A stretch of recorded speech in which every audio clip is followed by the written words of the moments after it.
Tunakushukuru Baba, tunasema asante kwa sababu ya uwepo wako wa juu. Asante kwa asubuhi hii ambayo umetuwezesha. Asante Baba kwa maana umetutendea, umetuonekania na hata umetupatia baraka za kiajabu. Asante kwa mama aliye hapa, asante Baba kwa baba aliye hapa, mtoto aliye hapa, mvulana na msichana wote walio hapa, ukaweze kuwabariki, kuwainua na kuwawezesha tena. Nitumie kama chombo nikaweze kuwafikia watoto wako na nikaweze kufikisha neno lako kadri ya mapenzi yako. Nisiongezee, nisitoe wala nisiseme yaliyo yangu, bali nikaseme yaliyo yako. Ukawabariki waja wako hawa waliokuja na mahitaji mbalimbali, uwasaidie na uweze kunitumia nikawasaidie. Na nikaweze kufanya kazi kulingana na vile utavyoniambia nikaifanye. Na pia wao ukawafungue masikio na wafungue macho yao ya kiroho na masikio yao ya kiroho. Wakaone kitu ambacho wakaone na kusikia vitu ambavyo hawajawahi kusikia. Maana hivyo ndivyo ulivyo. Na wale ambao wanatutazama kule ng'ambo, katika manyumbani kwao, kwenye matelevisheni na kwenye TV zao na laptop zao na simu zao, ukawatumie bado kusikia. Uwasaidie na masikio ya kuweza kusikia na kujua ni nini unachokitaka kwao. Na ndio wakaweze kubarikiwa. Na walio wagonjwa kule nyumbani, Baba ukapenyeshe roho yako mpaka kwao, wakapate kufunguliwa tena. Waliofungwa mateka, walioshikwa mateka, maana ulisema huu ndio mwaka wa kuwafungua, wakaweze kufunguliwa. Katika jina la Yesu tuseme amen. Haleluya. Bwana Yesu asifiwe sana. Haleluya. Bwana Yesu asifiwe. Asante sana. Asante sana kwa kufika kwenu. God bless you. It is not kawaida kufika mahali kama hapa ama kuja kanisani. Nakumbuka watu walihama makanisa na wakatoka, si ndio? Lakini umepata nafasi, umerudi kanisani. Hiyo ni jambo tu ya kushuhudia Mungu na kuambia God thank you for allowing me back to your house. Bwana asifiwe sana. I want to thank every woman, every man, every mtoto, mvulana, msichana, wote ambao wako hapa. May God bless you. Asante, mumesalimiwa na watu wa kutoka Amerika, watu kutoka Germany, all over the world. They are saying hi to you. Niwasalimie sana. Wangapi wamesalimika? Today I want us to look at the spirit of stagnation. Watu wengi wamenipigia simu. Hii ni kurudia na rudia. Nilikuwa nimeifundisha hapo awali.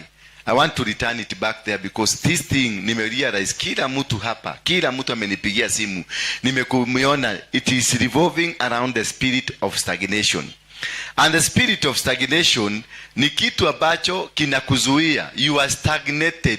Uko mahali pamoja hauendagi. Mtu ameniambia mimi nilienda UK, nimeshida kutoka wakati niko na 25 years na sina hata kanyumba Kenya, sina hata kamshaba Kenya.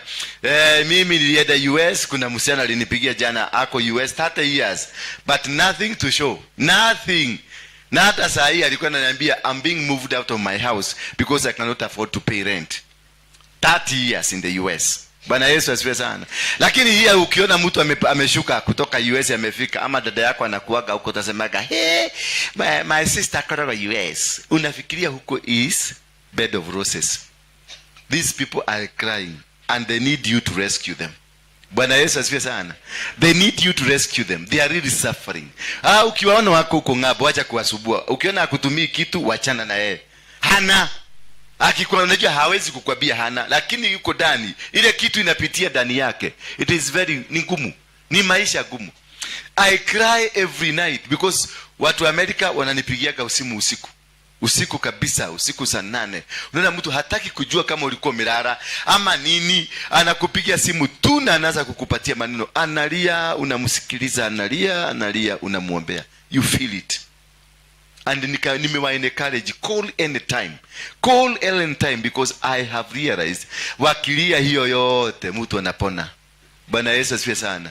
Sasa hata mimi nimekuwa nikilia, wakilia na mimi naanza kulia. Wao wanalia na bass, mimi nalia na soprano. Bwana asifiwe sana. So it has been that way. Na nikaona this is a spirit mbili ambazo wako nazo, the spirit of stagnation and the spirit of limitation. This Sunday nataka tusome spirit of stagnation. Alafu next Sunday we'll be looking at the limitations so that we can be able to speak blessing to them Ndio tukienda Murang'a tunaenda kufugua. One thing niliweza kukamata hawa wazee. Walikuwa 8 walitoka Kenya. Wamekufa 7, kumebaki mmoja. Good thing nilikutana na his health. Ni mzee mzuri, ako na miaka 95, lakini anakuangalia tu hivi, anakuambia kila kitu. Nikajua huyu ni mchawi. Mtamsikiliza tu kwa Saimokei, ukaona huyu kweli. Na akaniambia ile miti yote walitumia, zile ng'ombe walitumia, zile mbuzi walitumia, na kila aina ya ile vitu walitumia, kwa sababu walitoka kwa kichaka. Wakaambiwa na wakakuja kwa Kenyatta, wakaambia sasa tumeshida, tupatie shamba. Kenyatta aliwaambia toeni pesa mkanunue shamba. Ungetoa wapi pesa? Ungetoa wapi pesa ukanunue shamba? Na hapa tu wakakuta mabibi zao zote wamechukuliwa, na wale waliwachwa, wale walikuwa naitwa home guard, na wengine walikuwa wanashikwa. Mzee kama huyo anashikwa, bibi yake anawekwa hapo, bodyguard home guard anakuja analala na yeye ukiangalia. Alafu na kimaliziwa, bibi yako kimaliziwa na biorara chini, wananyeroswa viboko ama unapigwa risasi. Sasa hiyo bitterness, Kenyatta akasema mtikae hiti kile ati msamehe hawa watu. So that bitterness, it cost this nation. Walishikana wakasema na inywe sianashi ya gati. Hawa ambao walifikiria watakula na mashamba atakuwa sianashi ya gati. Hamutatajirika, hamutapata, mutachukua hiyo mko nayo, lakini watoto wenu hawatakula na watoto wa watoto. Alafu sio wa kizazi cha 5 endless. Na hata watoto wenu wakisoma, narudia maneno hiyo mzee, na hata watoto wenu wakisoma hawatapata kazi, na wakipata kazi hawatajisaidia. Na nikatoka angalia examples za watu 6 prominent Kenyans walikuwa minister Kenya, ambao walikuwa home guard. Saizi watoto wao, mmoja nilikuta ni lesbian, huyo mwingine ni gay.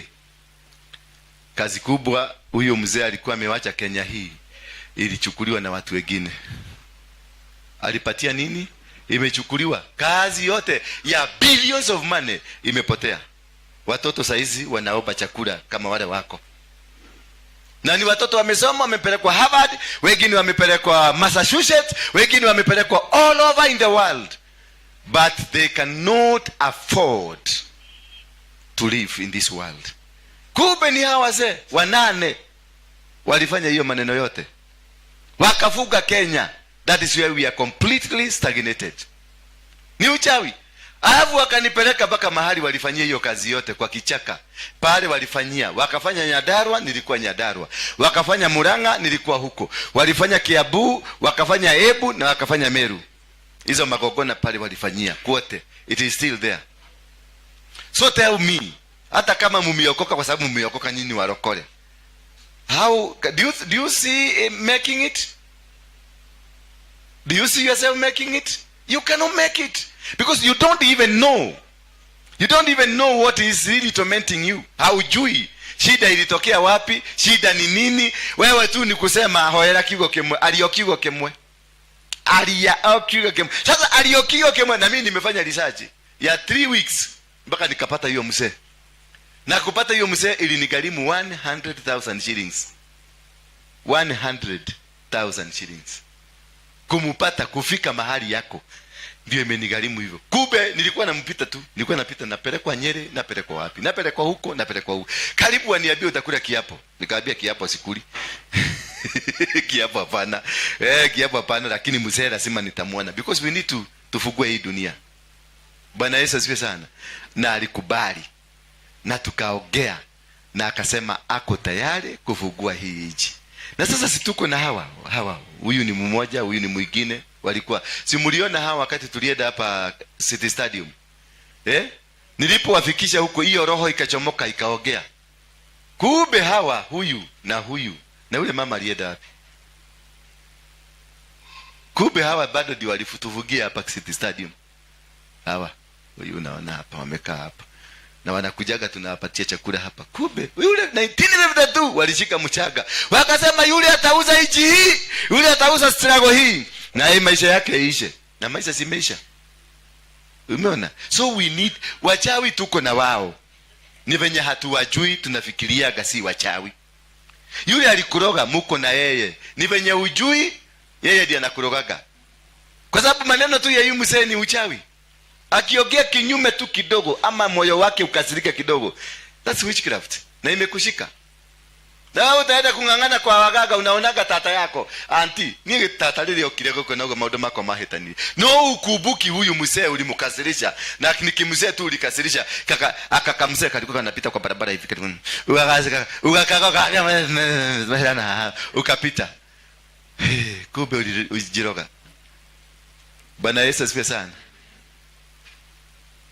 This thing is coming to an end. Sema it is coming to an end. Asante sana.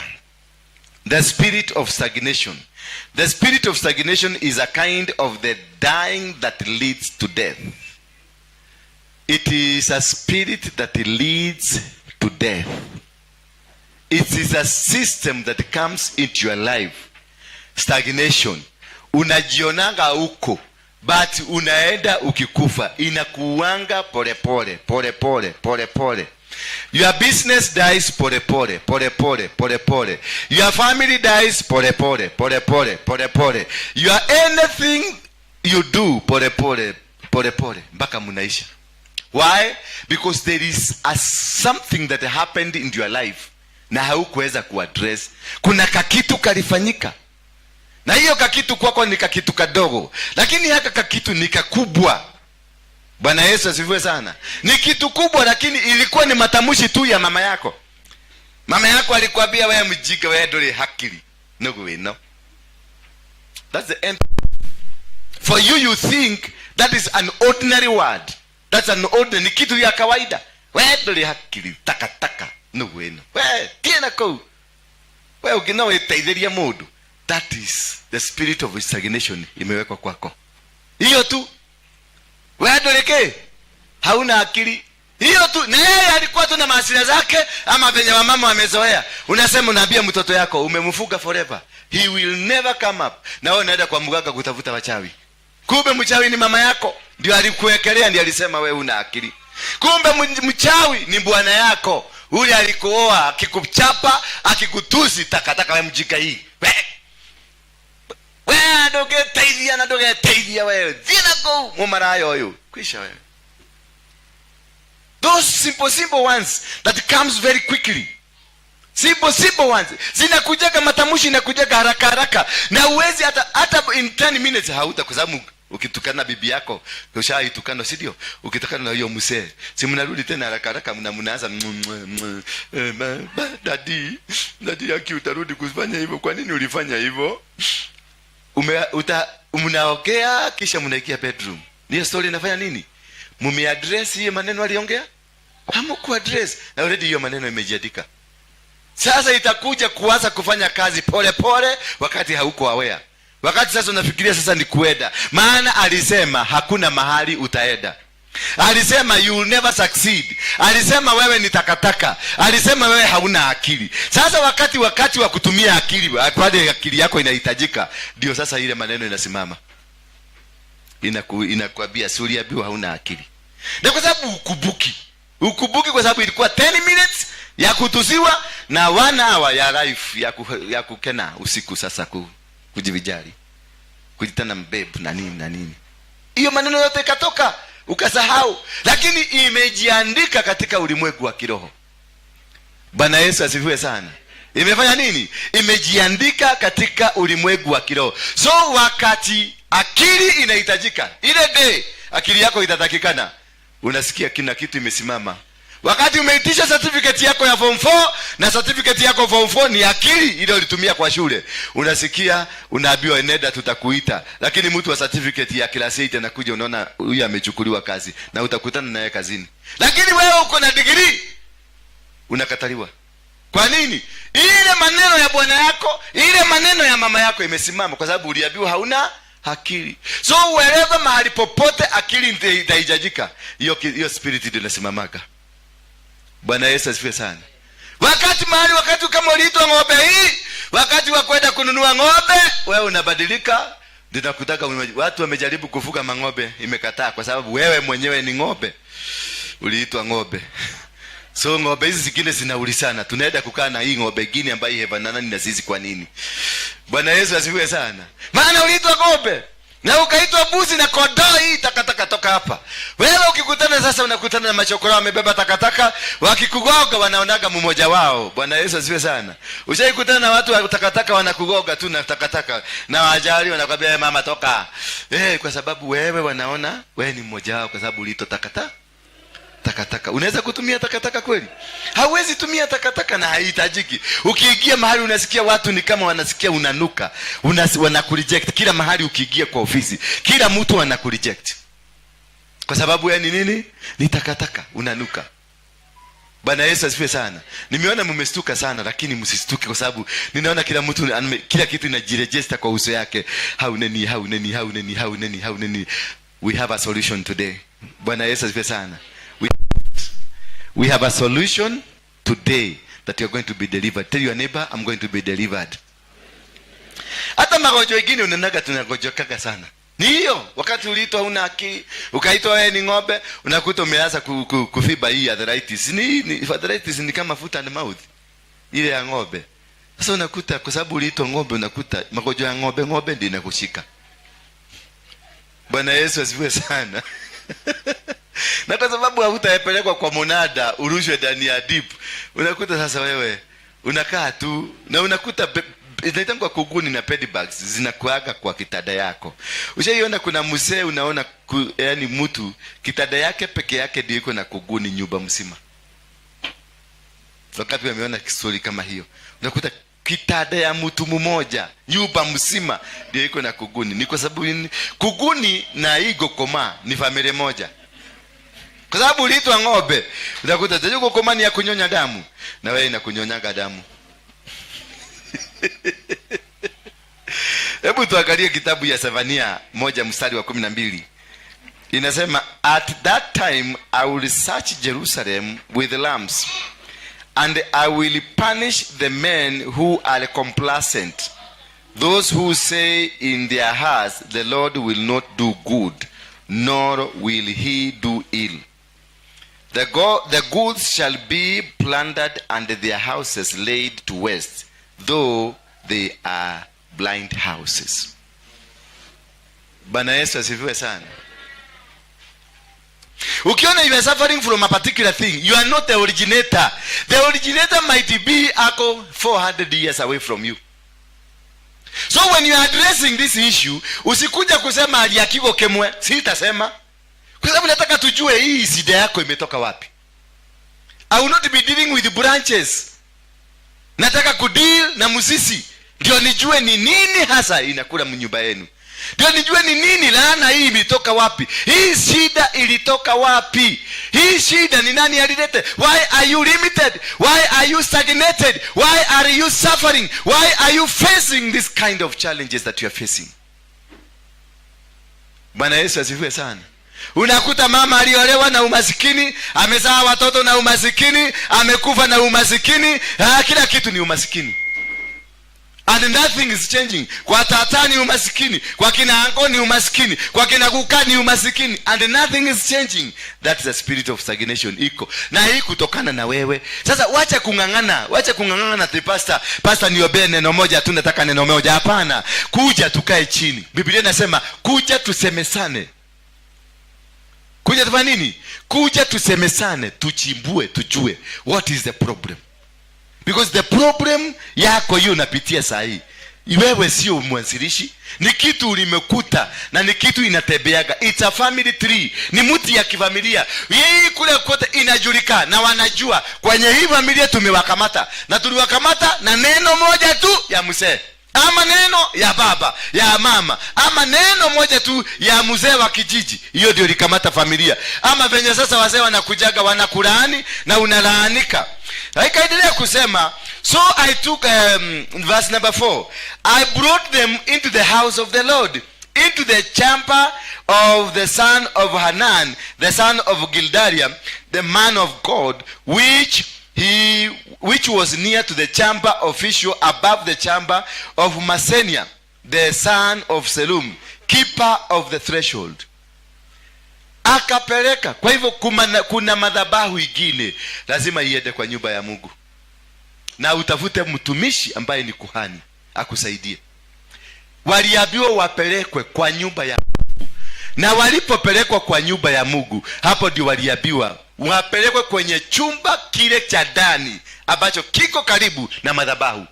Kumaanisha ni nini? Ile kitu wanaenda kushughulikiwa ni ile ni madhabahu iko ndani yao. Ndio wakaambiwa waende wapelekwe mpaka nyumba. Sasa kuna mambo mengine hata ukiniita kule kwenye kijijini sitakuja. Mpaka nitakwambia rudi kuja hapa kwenye madhabahu. Maana ni madhabahu igongana na nini? Na madhabahu nyingine. Maana ile kitu imekufuga ni madhabahu. Ile kitu imekufuga sio kitu ya leo, sio kitu ya jana, ni kitu ya miaka mingi. Bwana Yesu asifiwe sana. Na akaambiwa uwapeleke familia mzima ya Warekabu, uwapeleke familia mzima ya Mr. Owino. Na Owino ako na miaka 400. Sasa unachukua ule ukoo ya Owino, ukoo ya Joroge, ukoo ya Waruinge, ukoo ya Kemani 400 years unalete hapa karibu. Na wakaambiwa wapelekwe kwa nyumba ya nani? Ya Mungu, kwenye hekalu, na wapelekwe kwenye chumba kile sasa ile ya kuhani, wapelekwe huko, kwa sababu ile kitu inataka kushughulikiwa inahitaji kuhani mkuu. Bwana Yesu asifiwe sana. Na ndio unaona tunakujaga kanisani, na sio kanisani tunakujaga tu hivi hivi. You are going to church must bring answers to your life. Wakati mwingine unatumia akili, tumia akili, wisdom kidogo tu. Hata kama una mingi, hiyo kidogo uko nao tumia tu. Unajinasua mahali, unaweza kuwa kwenye kamutaro kabaya. Jinasue tu, usiletee shida watu wengine. Bwana Yesu asifiwe sana. Sasa hawa watu waliambiwa waende nyumba ya Mungu. Hawakuambiwa waendeni kwenu mngojee huko. Waliitwa kwa nyumba ya Mungu. Kwa hivyo kuna madhabahu lazima uifanyikie kwa nyumba ya Mungu. Kuna vitu ambavyo lazima, kwanza hii spirit of stagnation lazima ukuje. Ndio roho ya Mungu akuje anene aseme this is the generation. Ilianzia hapa. Huyu mzee ameleta generation mzima. Jeremia ameleta generation mzima, wakakuja. Verse 5 inasema, then I set before the Rechabites pitchers full of wine and a cup, and I said to them, drink wine. Venye aliagizwa Jeremia, venye aliagizwa, akawaambia sasa, akaweka wine kwa vikombe. Familia mzima akaiwekea wine. Alipowekea wine akawaambia sasa kuleni. Bwana Yesu asifiwe sana. Wakamwambia nini? Sasa imagine sasa mmekuja kanisa na wewe ni muokovu. Pombe ni si kukunywa, huwezi kunywa pombe. Kama pastor kama huyu ametrainiwa kwa Winners Chapel. Sasa mwambie mtu kama huyu akunywe wine, si hata kukoga. Kwa sababu ameokoka ameisha. Lakini ni pua. I don't mean you are poor. Lakini yeye ni pua. Anateseka mateso mengine haieleweki. Bwana Yesu asifiwe sana. Haleluya. Lakini nimemwambia, Mungu ameniambia kula glasi ya wine. Angalia venye mmeniangalia na macho mengine. Leo pastor ole dagotwera no utwere tunywe wine. Mimi hata nikiambiwa nikwambie kule mchanga nitakwambia kula mchanga. Kama ndio itakuvugua utakula tu. Bwana Yesu asifiwe sana. Acha kuniangalia vibaya. Sasa mchanga imepimwa, imewekwa dawa, nitakula aje? So wakasema namna gani? Then I said before the Rechabites pitchers of wine, full of wine, and the cups, and I said to them, drink wine. Huyu ni mtumishi. Huyu ni nani? Ni mtumishi wa Mungu, anaitwa Jeremia. Ameambia watu hawa kunyweni wine. Lakini sikiliza hawa watu venye watamwambia. Hawa watu hawatataka, kwa sababu ni wale wa Kristo warokole, wale wameokoka, waliokoka 19 ama walikuta manyanya, walikuwa. Verse 6, but they answered, we will drink no wine, for Jonadab. Sasa ametokelezea yule aliongea. Mungu alikuwa anaongea na mambo ya Rechabite. Sasa yule aliongea maneno wamemlete. Kwa hivyo unaweza kuwa unang'ang'ana na kitu direction hii, kumbe sio hiyo direction iko padi hii. Bwana Yesu asifiwe sana. Sasa wakati waliambiwa kunywa wine, ndio ile spirit ya mzee ikaongea sasa. Akaambia, we will drink no wine. Why? Jonadab, our grandfather. Bwana Yesu asifiwe sana. Jonadab, our great grandfather. Hii ya kwanza ilikuwa inaonekana ni Rechabites, the Rechabites. Lakini sasa wenye kugogwa, wenye kuvuguliwa wanalipuka, wanasema sosi ya shida yetu ni gani? Wakasema hivi, we will drink no wine, for Jonadab the son of Rechab, our fathers commanded us, you shall not drink wine, neither you nor your sons forever. Why? You shall not build. Angalia sasa, sikiliza sasa hapo. Waliambiwa you shall not drink wine, you nor your son. Namba 2, wakaambiwa musiwahi kufanya nini? Wakaambiwa ya kwamba you shall not build a house, you shall not sow a seed, you shall not plant or have vineyard, but you shall live in tents all your days. Hiyo ni nini sasa? Hiyo ni nini? Ameambiwa hautalima, wacha tu wine. Huyu alikuja na glasi ya wine. Sasa wametoa maneno yote venye waliambiwa. Hamutawahi lima, hamutawahi vuna mizabibu, hamsiwahi kujenga nyumba, mkaage kwa tent. Sasa kama wewe unaishi kwa kanyumba ya matope mpaka saa hii na umesoma, kuna hiyo laana. Sasa kama wewe hujaijenga kanyumba na unaishi dunia hii na unasemaga uko kwenye huu ulimwengu, uko na laana. Waliambiwa Yeremia alikuja na glasi ya wine, na wao wakakuja na maneno. Wakasema sasa wachana na wine. Tuliambiwa tusiwahi kukunywa. Namba 2, tusiwahi jega. Namba 3, tusiwahi lima mizabibu. Namba 4, tusiwahi hata kufanya chochote. Tuishi kwa tent miaka yote. Tent ni nini? Tent ni roho ya umaskini. Waliambiwa waishi. Ni nani aliwaambia? Jonadab guka. So unakuja unaniambia aliyakiugo kemwe kiume tu. Sasa hapo nitaadresi aje kiugo kemwe? Na umeona Biblia mwanzo kabisa ilikuwa Warekabu, ilikuwa nyumba ya Rekabu, imeruka imeenda sasa uko mbele imekuta Jonadab, na imeleta mpaka ile condition, ile katiba venye ilitengenezwa, katiba venye ilisemekana, hamutawahi ruhusiwa, hamutaruhusiwa kukunywa, hamutaruhusiwa kufanya, hamutaruhusiwa kulima mizabibu. Walikatazwa. Na ni mzee mmoja tu alisema hiyo maneno yote, si watu wawili. Ni mzee alisema na mzee akaondokea, hayuko hai.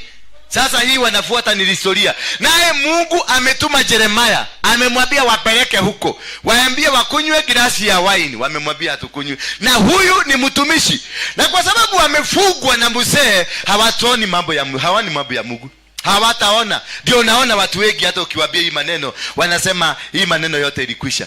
Wanasema huyu mtu hahubiri maneno vizuri, hahubiri hivi, kwa sababu wewe umefugwa. Uliambiwa ukae hapo mpaka maisha yako yote ishe. Bwana Yesu asifiwe sana. Kale kuko to magaginya kanyoba dire dagia. Ni shosho, ni great grandfather. Ile vituko yote mliniona Kenya hii na Mugeke, ni vituko ya msemo mmoja alikuwa anaitwa General Waruinge, ambaye ni guka, ni baba ya guka, ambaye mimi nimetajwa, I'm named after him. Bwana Yesu asifiwe sana. So whatever that is disturbing you now, it is not a yesterday thing. Whatever sin that you are in, usherati ambao unafanya sasa, it is not you. Wizi ambayo yuko kwa mtoto yako, it is not you. The kind of diseases uko nazo kwako katika mwili wako, it is not you. Trace it back and you will find it somewhere. Kuna mahali ilitoka, kuna mahali ilitoka. And therefore inasema you shall not build a house, you shall not sow a seed. Amekwambiaje? You shall not build a house, meaning your life here on earth will forever be temporary. A house is a significance of your permanency on earth. Ukiwa na nyumba unasema umemiliki. Teli, kujenga nyumba unaijenga kwa teli yako, kwa mchanga yako, meaning umebarikiwa. Kama umejenga nyumba ni kumaanisha udogo umekubaliana na wewe. Na kama hauna nyumba ni kumaanisha udogo haijawekewa signature ya kukubaliana na wewe. Bwana Yesu asifiwe sana. Kumaanisha wewe una laana ya nini? Ya udogo. That is step number 1. Kama hauna kadhunu, kama hauna kakitu unaitaga yako, hauna ruhusa ya kuishi. Na unaonaga wale watu kama hakuna ruhusa kamili, utakuta umenunua mchaga, hiyo mchaga inawekwa kesi. Ukienda tu kuvunja hiyo madhabahu, ukienda kutoka kwa hiyo minara, ukienda kutoka kwa hiyo mapingu ambazo zimewekwa, unasikia umenunua shaba in the wrong place. Bwana Yesu asifiwe sana.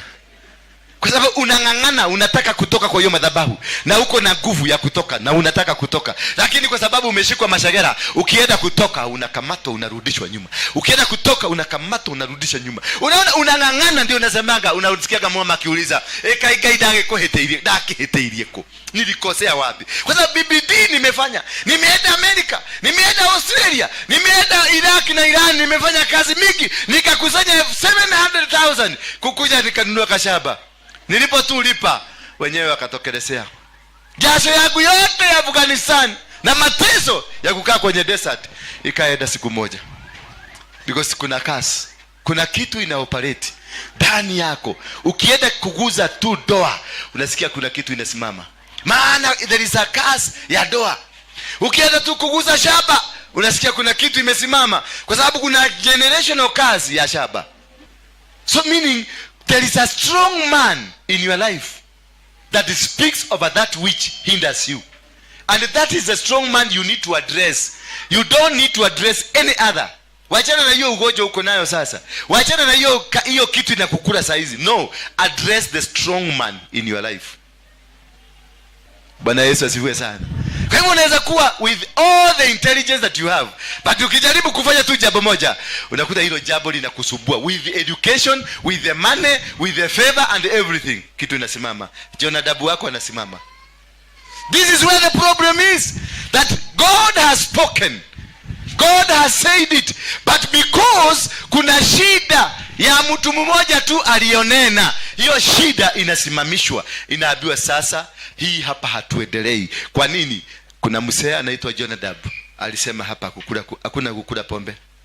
Na Babili sio pombe peke yake, hata kujega hakuna. So kama hujajega, hebu ende utafute Jonadab wako ni nani. Jonadab wako mwenye alisema kujega hakutajegwa, wewe ndio mtafute.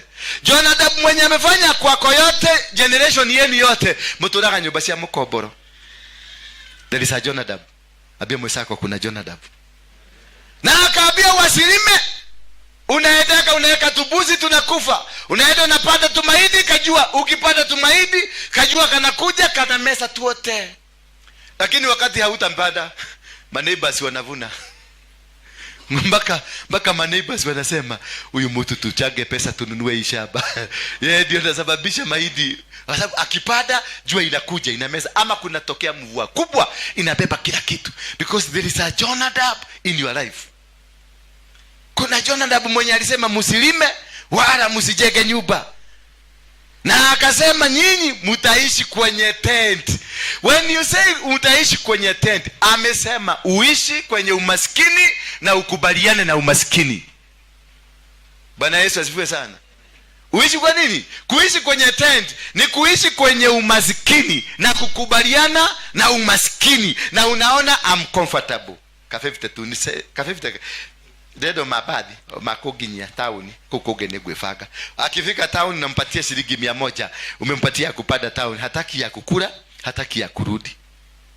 Bwana Yesu asifiwe sana. Akifika town dedo mabadi makoginya musie. Ako comfortable na mabadi. Yanataka 250 ama 100 ama 200 ya kumleta town na ya kumrudisha. Na hako sawa. Sema hako sawa. Hako sawa, comfortable kabisa. Na there is nothing anaona baya. Anaona kila kitu inaendelea mzuri. Verse number 8. We have obeyed the voice of Jonadab the son of Rechab, our father, in all he commanded us. Bwana Yesu asifiwe sana. In all that this man commanded them, hakuna kitu wamekosa kuobey. Na wanasema hata sasa hatukosi kuobey, tunaendelea kuobey. Kwa sababu you are antagonized, umefungwa kwenye laana. Ndio hata ukikuja kutolewa kwa hiyo laana, unaona huyu mtu anakuja kukosea direction. Kwa sababu walitii mugabo ya mtu, wakakataa kutii mugabo ya Mungu. Bwana Yesu asifiwe sana. Na akasema sisi we have obeyed and we will continue to obey. It doesn't matter whether you are saved, wewe ni pastor, wewe ni apostle, whatever you think you are, it is not a problem. Yes, we are okay with you. Hatuna shida na pastor ubiri. Nikisema pokea gari, mnasema amen. Pokea shamba, mnasema amen. Pokea nini? Lakini simeshindwa kukuambia Jonadab wako kwa maisha yako. Alisema usikuwe na shamba. Alisema usijenge nyumba. Alisema usilime. Alisema usikuwe na anything in your life. Bwana Yesu asifiwe sana. And that is now the key. The key is not whatever you are seeing now, because what you are seeing ni branches, ni mahuti. They are branches, na leaves. You need to address to know where is the source of the problem. Who is my Jonadab? Ni nani huyu alisema maneno kwa maisha yangu? Why am I suffering? Why am I facing the challenge I'm facing today? Nimefungua kanisa haijasimama. Nimeanzisha ndoa haijasimama. Nimekuwa na nini? Hakuna, nothing working in my life. Bwana Yesu asifiwe sana. Ile kazi kubwa nafanyanga, nikiingia kwa hoka kuuza mare, unakuta I'm comfortable na inafanya kazi. Marebe na debe mare. Ukizunguka mtaani unauza 300. Na unasema mudhi nyedetie. Dina mwana matatu mudhi. Mudhi nyako mwega mwana 300. You must address those things. The order and the word spoken. Na alafu kujua ni nani. Ni nani? Who is your Jonadab in your family? Who is this that spoke against our marriages? Who is this that spoke against kuendelea kwetu, our success? Who is this spoke against my ministry? Who is this spoke against my business? Your Jonadab is still there. Bwana Yesu asifiwe sana. So for this, how do we come out of this? Tuangalie Jeremiah 1:10. Inasema, see, I have set you this day over nations and over kingdoms. Nations, it is an institution that you are in. Iyo sasa hiyo kerumi, iyo maneno ilinenewa watu wa Jonadab. Iyo ndio sasa nation. That is what is controlling. That's the nation you are living in. But what is a kingdom? The kingdom is the spirit behind that nation. So Biblia inasema, see, today I have set you over nations and the kingdoms. So you must deal with your nation and you must deal with your kingdom. You deal with the physical you and deal with the spirit that has tormented you. Bwana Yesu asifiwe sana. So the physical you, wewe kwanza ukataane na hiyo kirumi. Useme Jonadab alisema tusijenge nyumba, nitajenga nyumba. Jonadab alisema sitakula glasi ya wine, nitaikula. Jonadab alisema watoto wetu wasifanye, nitafanya. Bwana Yesu asifiwe sana. You are dealing with the physical part. But number 2, now you come to the spiritual part. You cut and delink yourself from your kerumi in the spiritual realm. Ndio kwa maana waliambiwa wapelekwe kwa nyumba ya nani? Ya Mungu. Ndio hiyo kerumi ivujwe. Kwa sababu hakuna mahali kwingine ingevujiwa. Lazima wangevujiwa. Kwa sababu he was dealing the physical ni wine. Kwa sababu hiyo ndio walikataswa. Then in the house of the Lord ndio washughulikie the spiritual part. So we must deal with you. Ni kubadilisha kwanza hiyo urokole yako na uokovu yako ya ujinga, weka chini. Uanze kujisearch. Ujue ni Jonadab mgani ako kwako. Wacha kuniambia ati Yesu alikukufia. Yesu alisema hakuna kitu amekuja kubadilisha. Yesu alikuteta kuleta uregesho yako, the platform, your platform connection. When man was created by God, he was given dominion. Genesis 1:28. Man was given dominion and told to subdue the earth. Lakini wakati walifanya makosa ile shamba ya Eden, ndio waliondolewa na dominion ikaondolewa. So that is why Jesus came back to return the dominion. So whosoever believes in Jesus Christ will access the dominion ya dunia hii. So ujinga ya uokole ya hiyo kiokofu kigi toa kwanza. Deal the physical part of you. Know that there are challenges in your family. You've been going to church, yes, but there are challenges in our family. How do I come out of it? You sit down now, umwambia Yesu, nipatie mamlaka, nipatie nguvu, niweze kujua Jonadab wa kwetu ni nani.